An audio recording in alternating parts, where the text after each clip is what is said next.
Praise the Lord, everyone. Welcome to another episode of 12 Principles for a Happy Family. ఈ బుక్లో చాలా examples ఉన్నాయి. రాను రాను ఒక్కొక్క ఎపిసోడ్లో మనకి చాలా ఎగ్జాంపుల్స్ ఉన్నాయి. అందుకని వీడియో లెంత్ కూడా ఒక్కొక్కసారి మనకి ఎక్సీడ్ అవుతుంది అనమాట. సో నేను చూసుకొని మీకు ఇబ్బంది పడకుండా మీరు కూడా పార్ట్ వైజ్గా పెడదామని అనుకుంటున్నాను. అండ్ ఈరోజు కూడా కొంచెం ఒక బిట్ లాంగ్ ఉంది, బట్ నేను ఈ వీడియోలోనే కవర్ చేసేసాను అదంతా కూడా. నెక్స్ట్ కమింగ్ 4th ఎపిసోడ్ ఇవన్నీ కూడా కొంచెం లాంగ్ ఉంటాయి. సో దాన్ని నేను పార్ట్ వైజ్గా డివైడ్ చేద్దామని అనుకుంటున్నాను.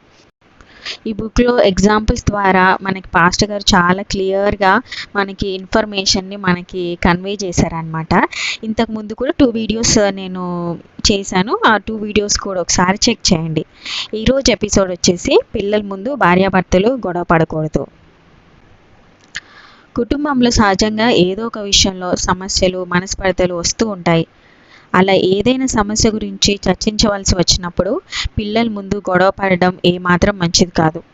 కుటుంబ సమస్యల వల్ల వచ్చే కోపతాపాల విషయంలో తల్లిదండ్రులు సహనం కలిగి పిల్లల ముందు గొడవ పడకుండా తల్లిదండ్రుల గదుల్లోనే వచ్చిన సమస్యను గురించి చర్చించుకుంటే పిల్లలపై దాని ప్రభావం ఉండదు. అలా కాదని పిల్లల ముందే తల్లి అరిచినా, తండ్రి కేకలు వేసినా, ఇద్దరు గొడవ పడినా, కొట్టుకున్నా అది పిల్లలపైన చెడు ప్రభావాన్ని చూపుతుంది. తత్ఫలితంగా పిల్లలు తమ తల్లిదండ్రుల మాటను ఎదిరించే వారిగా, తల్లిదండ్రుల పైన చెయ్యి లేపేవారిగా తయారవుతారు. పిల్లల ముందే ఒకరినొకరు తిట్టుకుంటే, కొట్టుకుంటే తల్లిదండ్రులు పిల్లలు చేసే తప్పులను సరిచేయగలరా? ఒక యవ్వనస్తుడు తన తండ్రితో ఇలా ఇష్టం వచ్చినట్లుగా మాట్లాడుతున్నాడు. అది గమనించిన తల్లి ఆవేశంతో, ఏరా పెద్ద చిన్న తేడా లేకుండా మీ నాన్నకి ఎదురు చెప్తున్నావా? ఎక్కడ నేర్చుకున్నావురా అని కోపంగా అడిగింది. అప్పుడు కొడుకు, అదేంటమ్మా, నువ్వే కదా నాన్నని పట్టుకుని ఎలా అంటే అలా మాట్లాడుతావు, నిన్ను చూసే నేర్చుకున్నాను అని చెప్పాడు. ప్రియ తల్లులు, తండ్రులు, మీరు ఏం చేస్తారో మీ పిల్లలు వాటిని నేర్చుకుంటారని గమనించండి. ఈ రోజుల్లో చాలామంది తల్లిదండ్రులు, మా పిల్లలు మా మాట వినటం లేదండి, పెద్దలనే గౌరవం లేకుండా మాతో దురుసుగా ప్రవర్తిస్తున్నారండి అని బాధపడుతున్నారు. మీ పిల్లలు నీ మాట వినడం లేదంటే లోపం నీలోనే ఉందని గ్రహించు. నువ్వు నీ భర్త మాటలకి లోబడకపోవడం, నువ్వు నీ భార్యని ఇష్టం వచ్చినట్లు తిట్టడం నీ బిడ్డలు చూసి నేర్చుకుంటున్నారు. జ్ఞానం గల భార్య, భర్త తమ పిల్లల ముందు కోపతాపాలను ప్రదర్శించరు. కుక్కకి ట్రైనింగ్ ఇచ్చే వ్యక్తి ఆ కుక్కని లోబర్చుకుంటాడు. గుర్రానికి ట్రైనింగ్ ఇచ్చే వ్యక్తి ఆ గుర్రాన్ని లోబర్చుకుంటాడు. మొక్కల్ని పెంచే తోటమాలి ఆ మొక్కల్ని లోబర్చుకుని తాను అనుకున్న విధంగా వాటిని పెంచుతాడు. కారును చక్కగా నడిపే డ్రైవరు ఆ కారుని లోబర్చుకుంటాడు. నువ్వు సరైన డ్రైవర్ కాకపోతే కారు నీకు లోబడదు. నువ్వు సరైన తోటమాలి కాకపోతే మొక్కలు నీకు లోబడవు. నువ్వు సరైన ట్రైనర్ కాకపోతే గుర్రమే కాదు, కుక్క కూడా నీకు లోబడదు. అలాంటిది నువ్వు సరైన తల్లివి, తండ్రివి కాకపోతే నీ బిడ్డలు నీకెలా లోబడతారు?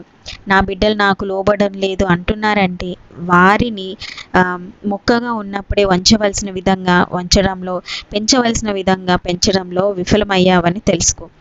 పిల్లలు పెరుగుతున్నప్పుడు బాధ్యత గల తండ్రిగా, తల్లిగా తీసుకోవలసిన జాగ్రత్తలు తీసుకోకుండా వాళ్ళు పెద్దయ్యాక మాట వినటం లేదని ఏడిస్తే ఏం ప్రయోజనం?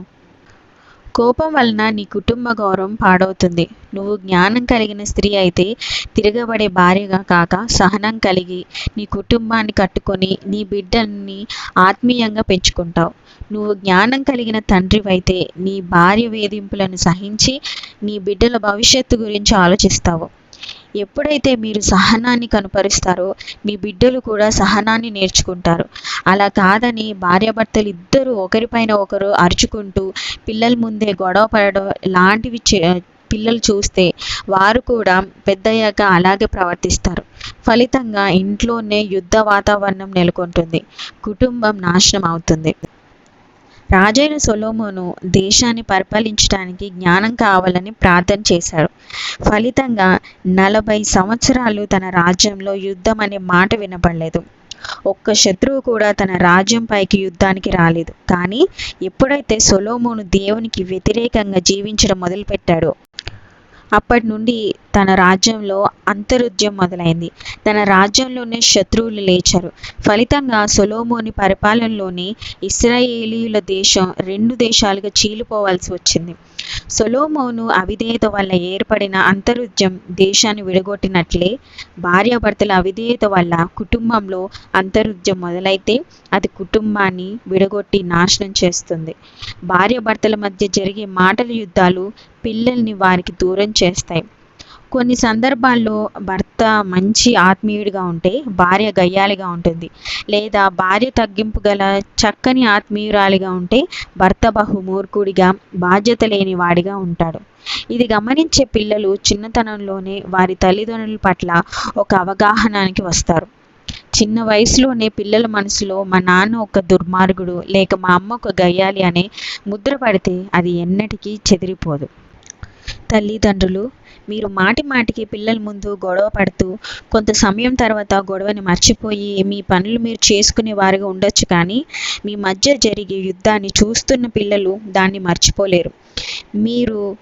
మీకు మీరే మీ బిడ్డల హృదయాల్లో మీ గురించి ఒక అవగాహన విత్తనాన్ని నాటుతున్నారు.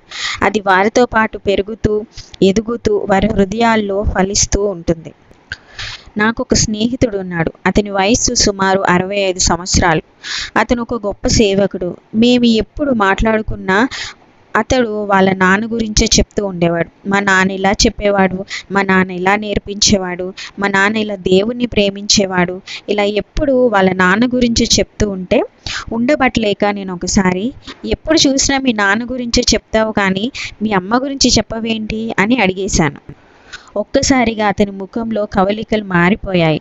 సారీ సతీష్, మా అమ్మ గురించి మాట్లాడడం నాకు ఇష్టం ఉండదు.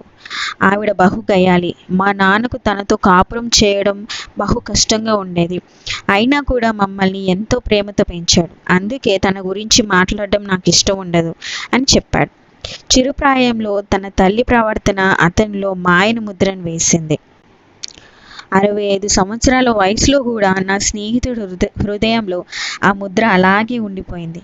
తల్లి, నీ బిడ్డలు పెరిగి పెద్దవారైనప్పుడు నీ గురించి గుర్తుపెట్టుకోవాల్సింది ఒక గయాలి తల్లిగానా? తండ్రి, రేపటి దినాన నీ పిల్లలు నీ గురించి జ్ఞాపకం చేసుకోవాల్సింది ఒక మూర్ఖుడిగానా, త్రాగుబోతుగానా? ఒక్కసారి ఆలోచించండి. ఒక చెల్లి అంటుంది, మా నాన్న ఇంటికి వచ్చాడంటే కోపంలో ఎవరితో ఏం మాట్లాడుతున్నాడో ఎలా మాట్లాడుతున్నాడో పట్టించుకోడు. భార్యని ఎలా తిడతాడో కూతురునైనా నన్ను కూడా అలాగే తిడతాడు. భార్యతో మాట్లాడుతున్నాడో కూతురితో మాట్లాడుతున్నాడో గ్రహింపు లేకుండా ప్రవర్తిస్తాడు అని చెప్తూ బాధపడింది.